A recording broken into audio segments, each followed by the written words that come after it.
afternoon po mga kababayan, ma'am sir.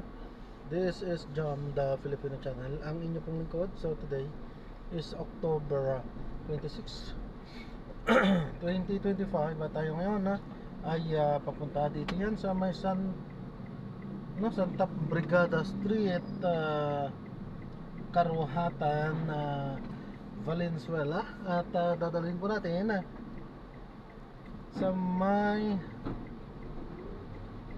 Block 44 na doon, Vista Homes, Bagumbong. 171 Bagumbong, Caloocan City, sa may North Caloocan ito. Naku po, traffic. Okay, so magbabalik po tayo mamaya konti po pag nakuha na po natin sila. Disclaimer lamang po, ang content po natin ay kalsada at hindi ang passenger. Kaya nga naman, sakali man po na may marinig kayo mga pangalan ng lugar, pangalan ng tao, pangalan ng organizations, government o private man yan, ay wala pong kinalaman ng channel na ito at wala pong pinapatungkulan. Lahat po ng pinag-uusapan dito ay pawang dito lamang po yan sa loob at wala pong pinapatungkulan sa labas. Okay po, magbabalik po tayo mamaya unti pag nakuha na po natin sila.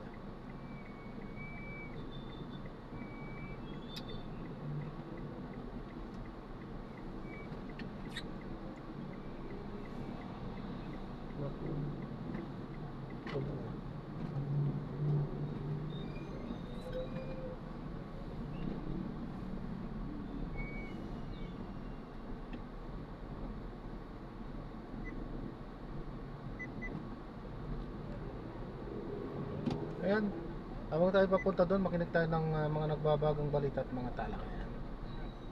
Dahil sa nagkaalis na mga kasalanan ng pagkilutan, kumapalan sa tinatawag sa pagkinabang ng order.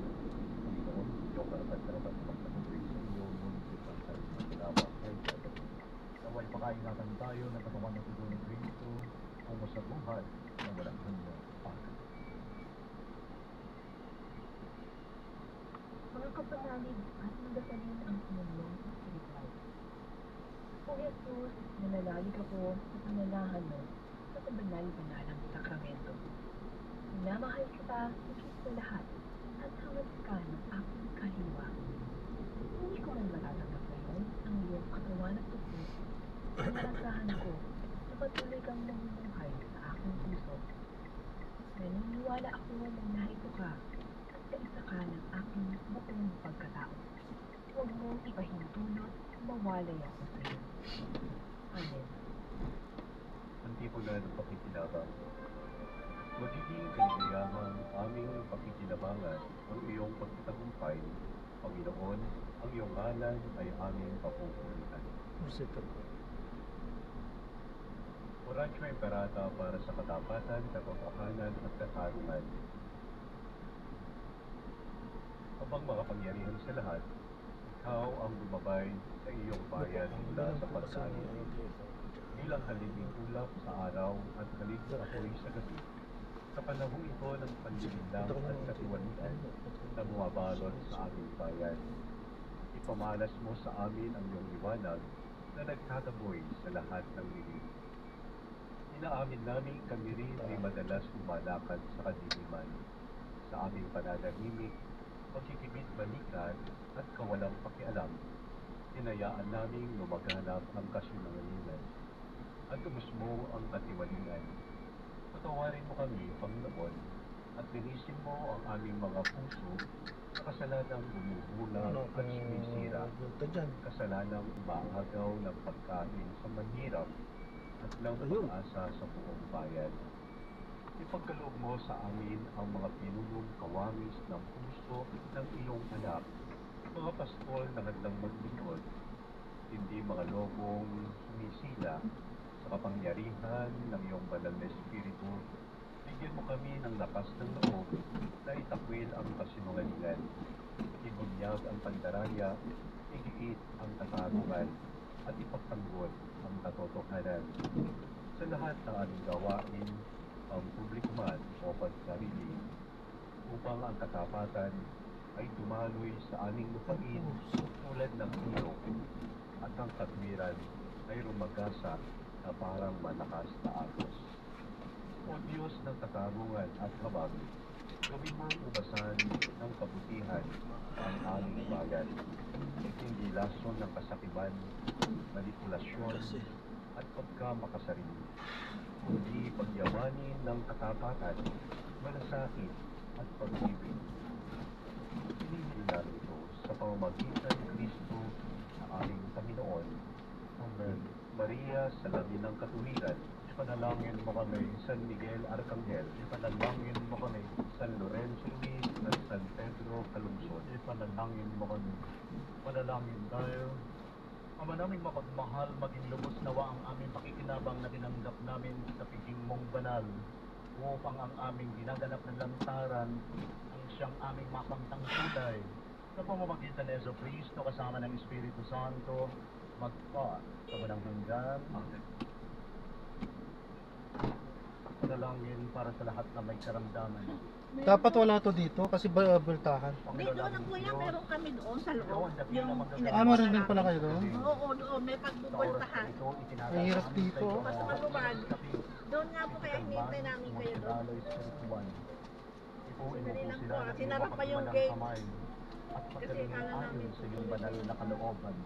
hindi mo pala Sa iyong mapagmahal na kamay, tinataas namin ang lahat na may sakit, nag-chat, hindi po. ang mga maranas ng cancer at Wala matinding pong chat. karamdaman, Sabi ko na may sakit sa puso pagmamahal. at mataas na presyon, Okay na po? Hindi pa meron pa po. iba pang sakit sa Magsara pa dugo, ng gate eh.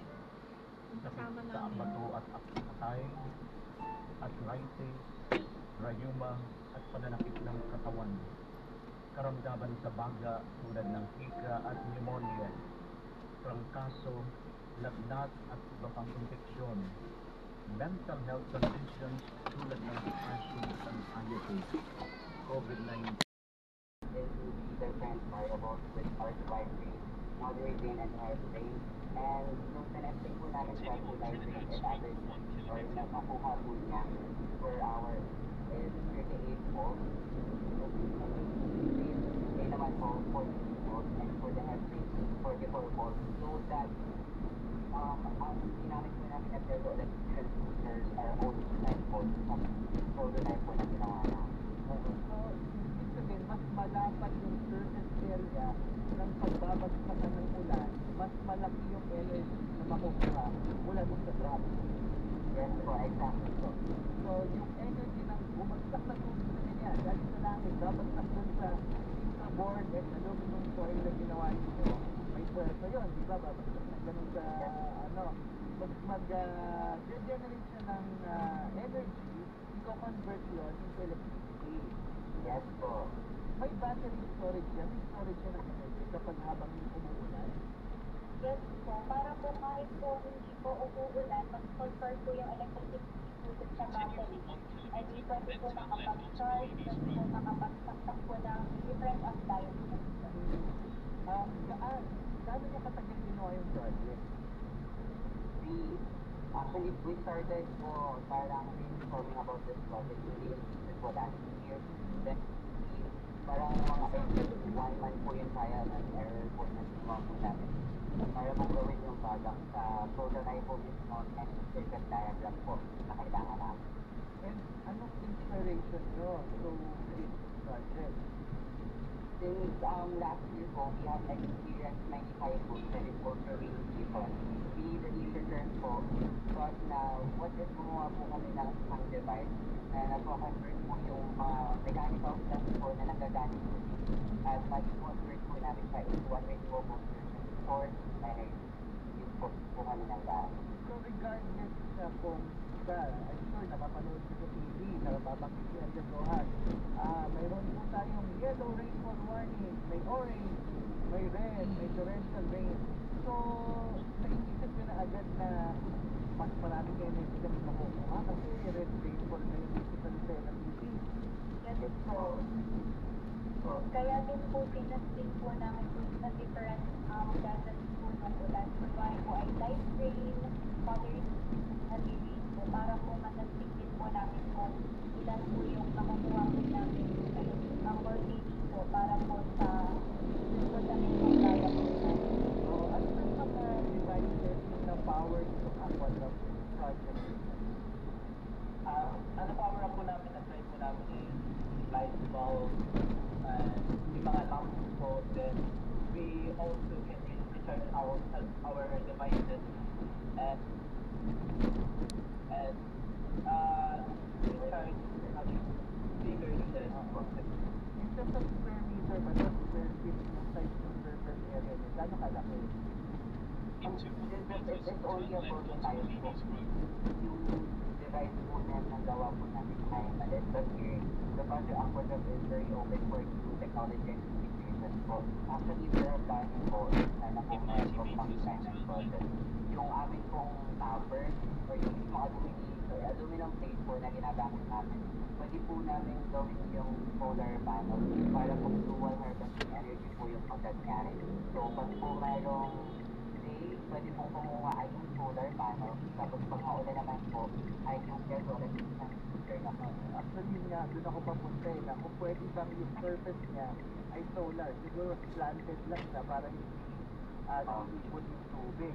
And I think sa Japan nga ba yun? Yung step board na nag-generate din ng electricity. Di ba yun ang inspiration niyo?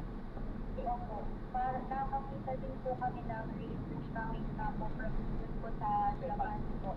Dahil parang in-integrate po namin yun. Oo. Mag-gastos ba yung prototype nyo? Magkano nag-gastos nyo doon? Hindi mo po siya super magastos, pero dahil first time po namin ito ginawa, mayroon po kaming trial and error nasa 2.5 po yung nagastos namin. Magkano? Sorry, 2.5? 2.5 po, yan po. Nakamura, diba? May ilang taon na kayong tatlo? Anong yung mga age nyo?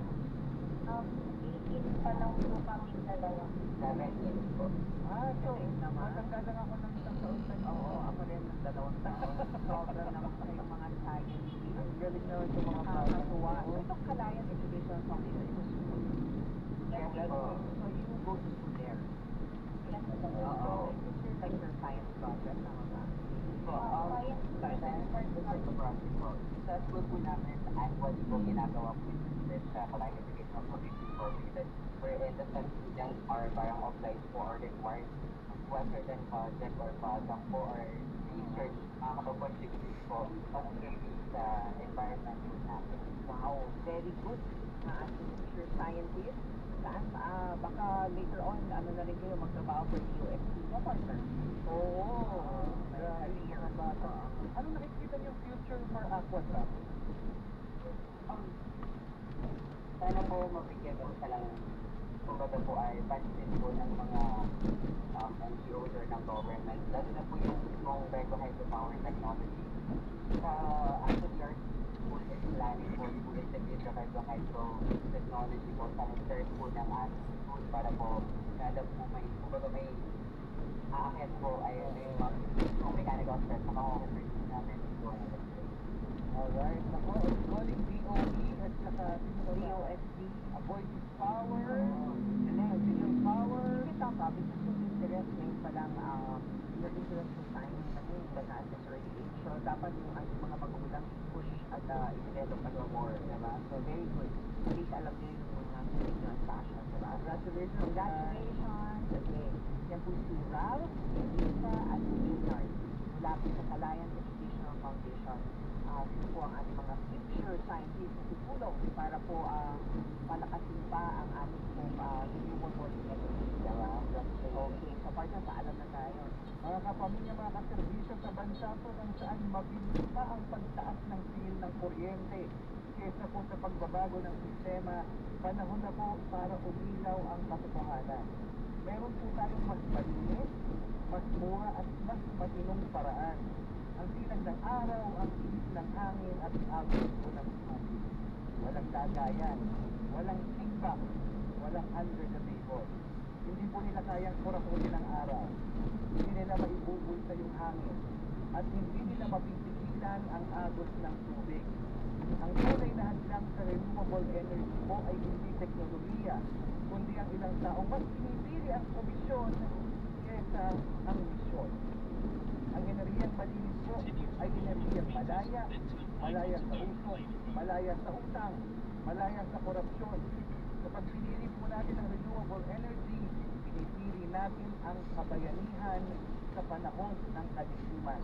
Dahil ang tunay ng liwanag po ng Pilipinas ay hindi lang po sa parol tuwing Pasko. Nandito po sa atin, nasa bawat isa po na handang magsindi ng bagong pag-asa para sa susunod na henerasyon. Ako po si Franco Reyes, kaserbisyo na sa pamilya pa. At ako naman si Dr. Lisa, nagpapaalam. Wala nang masabi. Ang gusto ko lang masabi sa inyo, jet lag na jet lag. So all I want to say is, let's protect our Mother Earth. No? So, tulong hindi lang po sa government side.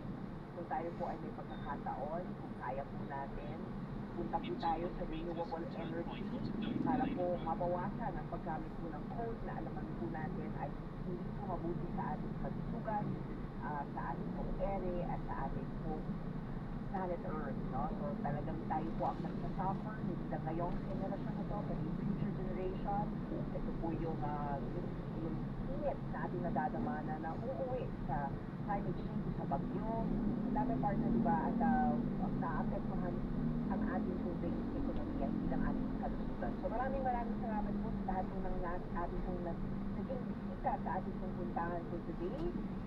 Dr. Lisa, yung pong kaakibat sa kalusugan at sa public service dito po sa Connect ka dyan! And everything's gonna be alright! Bye! Happy Sunday!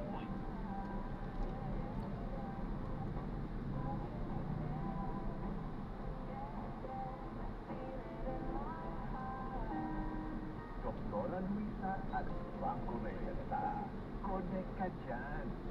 Connect ka dyan.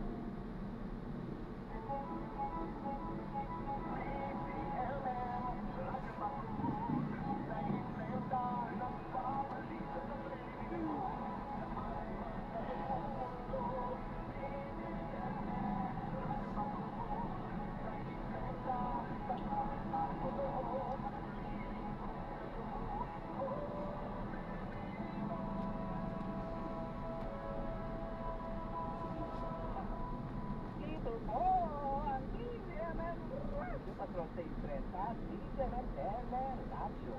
Una sa balita, una sa public service. Taso kasabi ng AD, kasabi mga broadcaster ng Pilipinas ang oras. 3:33 ng hapon. Ang oras ng impresyon ng Lemex Sportive European Capsule. Maluwag ang pagkinga, tunawang tema. Mas panagundi, Lemex. Calling all passengers to flight terminated Oo, bumuloy, hindi. Iwawa na kayo sa amin. Sakay na at mag-enjoy sa usapang biyahe. Usapang biyahe. Dahil natin sa masayang kwentuhan, nakapupulutan ng extra tax sa mga travel mo. Ikutin nyo na ang mga gadget nyo. Tuklasin natin ang pagkagaganang mundo. Pagkagaganang mundo. Sabi na ng mahigpit sa Travel ni Owl. Travel ni Owl.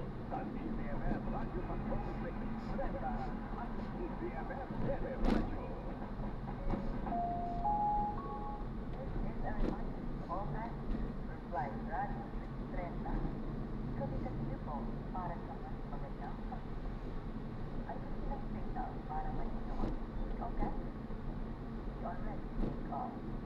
And last call for passenger Owlback. Owlback, north on here.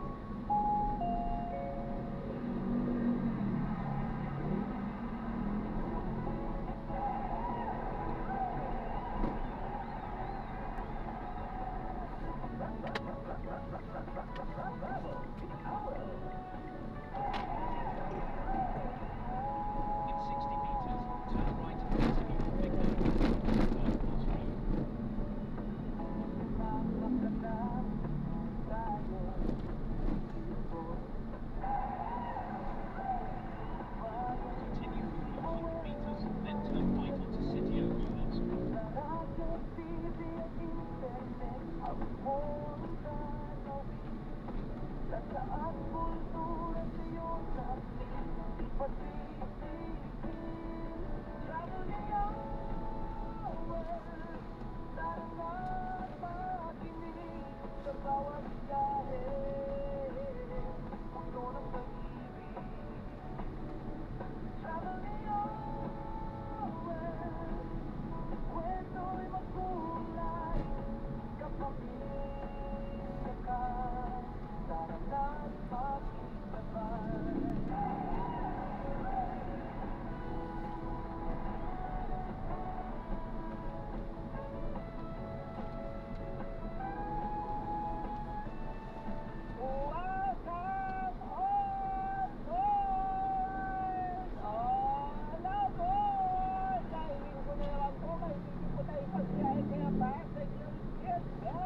Yes, so I joined all this name it, nag-join tayo.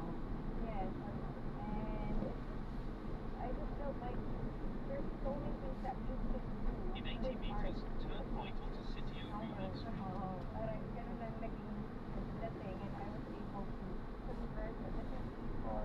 Medyo naging In 40 meters, turn right. like from an awkward girl, like what her name, like from there to actually joining mga process that had actually inspired me, and I get to learn more about the world around me. That so and who were your idols in your journey? Marami. Continue for 900 meters, then turn right onto I do Backbone have a Road. few mentors back in the Philippines, like Sir Orville Tiongson from Mangono and Sir Senna Fernando Senna. And I'm so glad to be working together with my mentors. And I always say that, alam mo, marami tayong matutunan. But hindi ko malalagpasan yung mga nagawa ng aking mentors. So I learned like always it's beyond art. Yes, it's beyond art, and now I'm working together with many of them, and many of my teachers talaga. Yes, they really inspired me. Like sometime my pastor and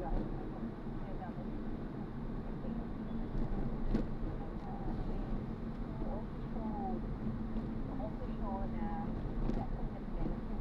Yeah, you work together with people around you. So, just in working in Malaysia for now, what brought you here? And how has living abroad influenced both your art and your identity? I came to Malaysia for the first time in 2011 to youth program. Well, of course, like I wanted to learn the topics that we could learn, and then we become so and from there, it gave me pwede ko palang isang plan for on a global scale. And I committed more to development.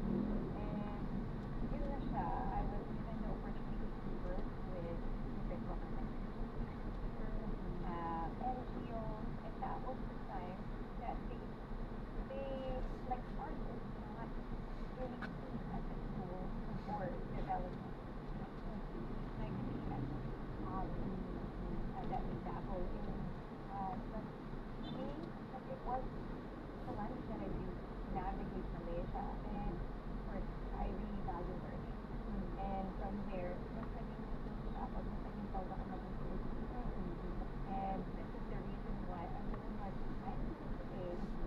I want to grow my country, and the learning that I got here, maano ko kaya ko matatuloy para sa ibang kabataan sa Pilipinas. Ang dami In ko 200 maraming meters, turn talent right sa onto Vagabond Road. So, this is what, pero meron ka bang mga projects? Yes, I started in the Philippines. So, I had my NGO there when I was in Asia. And called Artista Pambataan Philippines. And it's just like that. In 90 meters, turn right. After that, I go to Cartayala Asia. And yes, because I know also with me, continue that project back home in Thailand also we go to the Philippines. I fly back whenever I need to go. And because here, whenever I need it, I'll be there. Or maybe even if I'm not needed,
Caspian kami pinag-drive.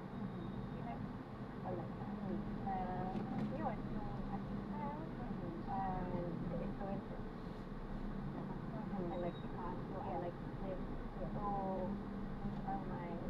some of my favorite artists. And I still, learning more and more. I can see it. That he brought to our studio this afternoon. Pero maraming po tayong kaguluhan at kasama ang visual artist, art educator, and creative consultant with ang kanyang canteen. Ito pa rin sa Art Life. Nagbabalik po kami pagkatapos ng ilang paalam.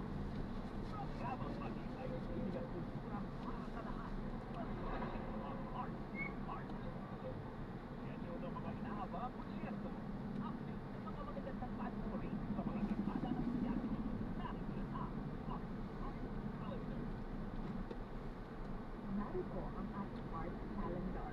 Sa season 1, ikahandog ng Batanggong Pagtuto sa sini at kultura o pag-stay ang exhibit na Provincial Stay na makikita hanggang October 31 dito Angeli, ang Art Subdivision, Batangas City. Tampok ang mahigit sa 50 obra. Ang Fund Future Initiative ay naglalayong magkalap ng pondo para sa Adapt program ng Guardian Ministry Foundation. Kasyado, matapos ang bukas sa October 24 at hindi pa magkakaroon ng palabas ang Barboy, ang musical ng Barefoot Theater Collaborative mula November 7 hanggang 23 sa Isunto sa Dadaging Panginoon Arts Wing, Arete at Manila University. Kwento ito ng apat na magkakaibigan na si Eric, Phil, Oran at Josh na nangangarap ng abogado at iba't ang mundo ngunit haharap sa iba't ibang pagsubok. Ating pelikula ni Chief F. Amanda. Ito ay leading and lyrics ni Pat Valera at music and lyrics ni Mike Simon. Samantala, inihahandog ng Ayala Museum kasama ang English San Susan Hernandez at ay hindi mag-exhibit sa Mesla, Interwoven Culture and the Manton de Manila. Dapat nag-exhibit ang paglalakbay ng Manton mula sa China, Mexico, and Israel at ang pagdaan sa Manila ng Global Trade Hub hanggang makarating sa City kung saan nag-exhibito ng kagandahan ang mundo ng Manila. Dito hanggang February 20, 2025. In 90 meters, turn right.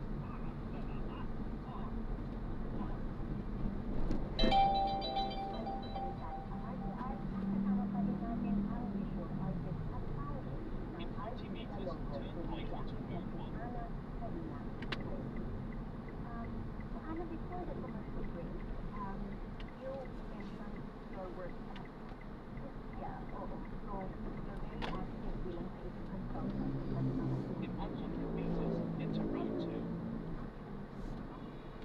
And how do we use these factories to combine culture and creativity? So with that, like my earlier days in here, when we were using artists for development. And then now, it's becoming form, like full circle. Artists comes to development, engaging people together. So I think it's a track record as well. And tayo parang In 40 meters, turn right. na yung doing things even on our own foot. So right now, everything is going to be so I was able to work with agencies that further and nurture and reinforce the importance of access for regional In 100 meters, you will arrive at your destination. I was interested in learning and going to different programs. I have attended so many programs. Yes, ay papayagan ng aking parents kapag hindi siya educational.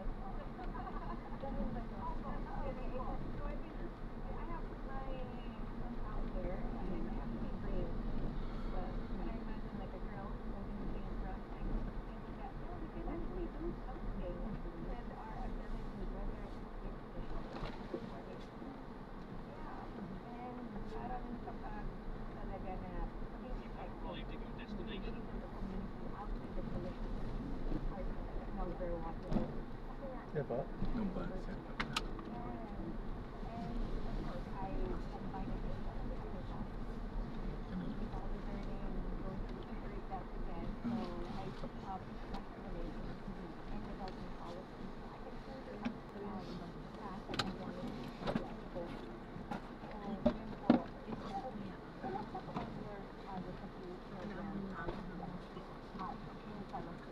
Baka mayroon po kayo dyan, ma'am.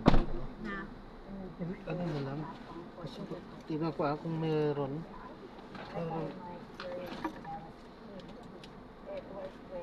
Wala po po sila na barya. Bomb 15, susuklit mo. Oo nga po, kung mayroon po kayo sana. Wala kasi ako. 358 kung mayroon po kayo dyan. 200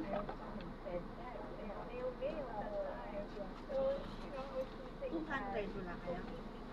Ibigyan ko kayo ng 50. Titignan ko po ma'am kasi ayun, meron dito.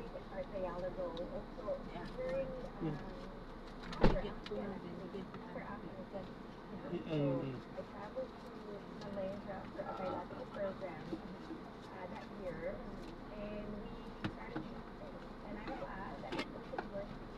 Ito naman ito.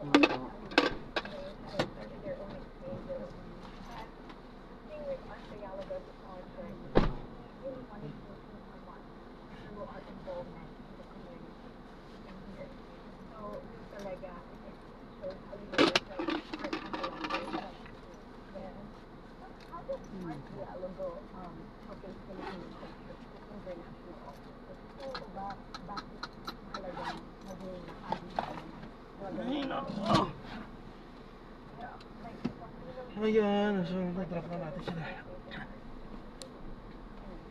Maraming salamat po sa panonood. Nung sa muli po, ingat, God bless. Paalam po muna po samantala. Tayo ay gagawa na ng ibang video sa ating susunod na mission. Paalam po. So this is John, the Filipino channel. Ang ito po. Paalam po.